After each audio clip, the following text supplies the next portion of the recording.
बल्ले के बजाय घड़ी का निशान भी मिल सकता है। घड़ी का निशान उनके बल्ले से भी ज्यादा मशहूर है। नून लीगी रहनुमा असद अशरफ की बोल के प्रोग्राम बस बहुत हो गया में गुफ्तगू। कहा 2018 में नवाज शरीफ के दिए गए पार्टी टिकट वापस ले लिए गए थे। आजिज धामरा बोले पीपल्स पार्टी से तलवार का निशान छीना गया था। पीटीआई खुद को मासूम साबित करे, बल्ले का निशान वापस ले ले। हुमायूं मोमिन कहते हैं इलेक्शन हर सूरत लड़ेंगे, आजाद उम्मीदवार उतारेंगे। बल्ले का निशान इनके पास है या नहीं है, इनको तो अभी भी बहुत से निशान और मिल सकते हैं, क्योंकि वो निशान जो है इनके बड़े पॉपुलर हैं, बल्ले से भी ज्यादा पॉपुलर है। पूरे 25 करोड़ आवाम को पता है। अगर ये घड़ी का निशान मिल जाता है तो वो तो इनको, आपको पता है फिर कितनी पॉपुलर है।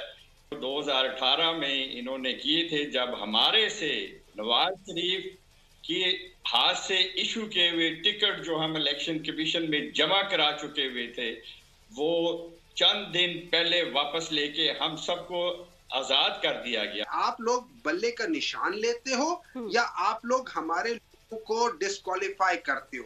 हमारा हर एक सिपाही आपके बड़े से बड़े जो आपका लीडर है उससे भारी ना पड़ा तो जो मर्जी कह दो। हम इलेक्शन लड़ेंगे, कैसे लड़ेंगे? हम आजाद हैसियत से इंशाल्लाह लड़ेंगे। आपको याद होगा कि तलवार निशान था पीपल्स पार्टी का भुट्टो साहब के दौर में, वो छीना गया था। उस पीटीआई को ये भी ऑप्शन है कि वो अदालत में जाएं और अपने आप को मासूम साबित करें और फिर बल्ले का निशान ले लें। वक्त कम, मुकाबला